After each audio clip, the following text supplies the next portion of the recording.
হরে কৃষ্ণ। মহাপ্রসাদ চ্যানেলে আপনাদের সবাইকে স্বাগত। আজকে আমি ভিন্ন স্বাদের অথচ ঘরোয়া উপকরণ দিয়ে তৈরি ঝাল পোলাও বানিয়ে রাধা মাধবকে ভোগ অর্পণ করব। তাহলে দেখে নিই আজকের ঝাল পোলাওয়ের রেসিপি। ঝাল পোলাওয়ের জন্য আমি এখানে কড়াইতে কিছুটা সাদা তেল গরম করতে বসিয়েছি। তেলটা একটু গরম হলে আমি এর মধ্যে 2-3 চামচ মতো চীনা বাদাম এর মধ্যে দিয়ে দিচ্ছি।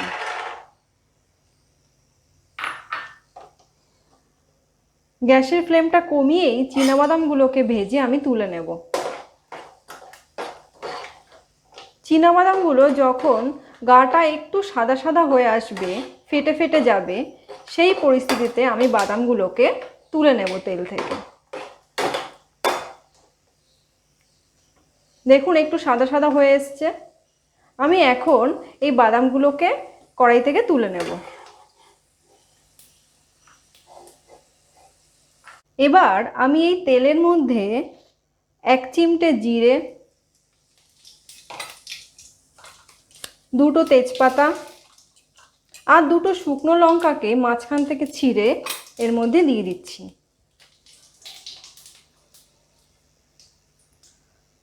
মশলাটা একটু ভাজা হলে আমি এবার এর মধ্যে 3 কাপ পরিমাণ গোবিন্দভোগ চাল, যেটা আমি জল দিয়ে ধুয়ে ভালো করে জল ঝরিয়ে রেখেছিলাম, সেটাকে আমি এবার এর মধ্যে দিয়ে দেব।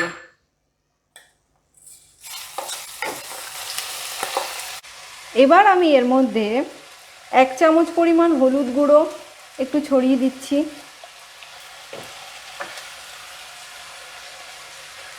2 চামচ নুন দিচ্ছি আমি এর মধ্যে প্রথমে, পরে লাগলে আমি আবার দেব। আর আমি প্রায় 4-5 চামচ মতো নারকেল কোড়া, সেটাকে আমি এর মধ্যে দিয়ে দিচ্ছি।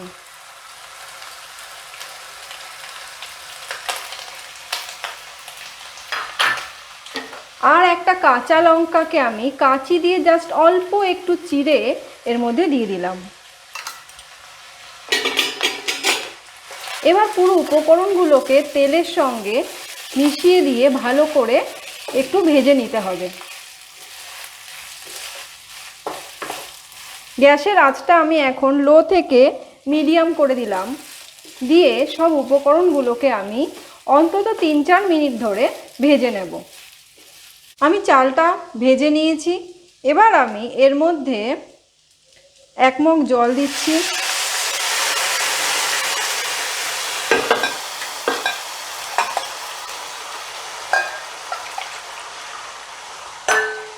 আরও 1/2 মগ জল আমি প্রথমে এর মধ্যে দিলাম।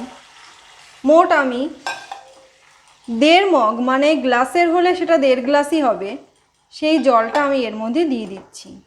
জলটা আমার পরে আবার লাগবে, কিন্তু আমি প্রথমে একবারে পুরো জলটা দেব না, তাহলে পোলাওটা ঝরঝরে হবে না।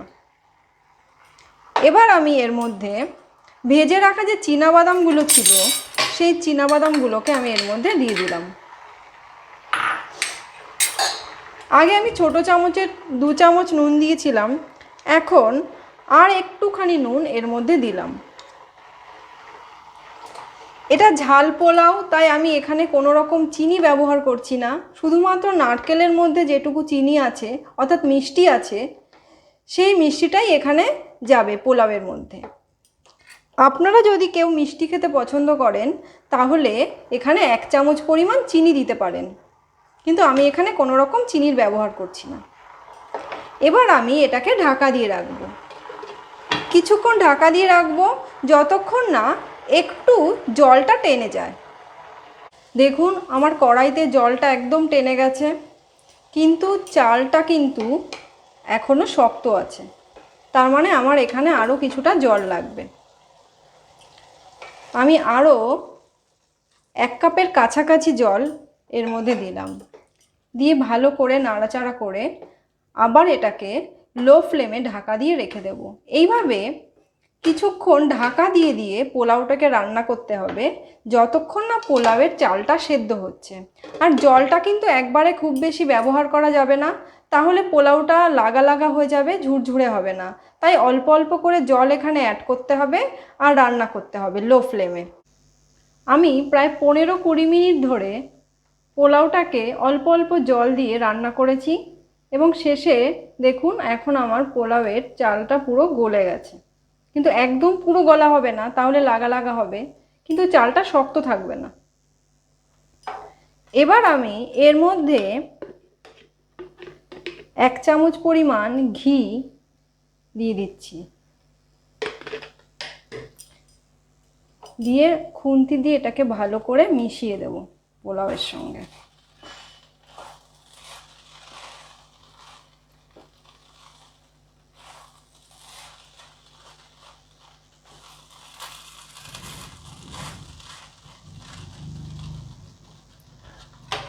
আমার খুন্তির ওপরে যেটুকু পোলাও লেগে আছে সেটা একটু ছাড়িয়ে দিলাম হাতা দিয়ে।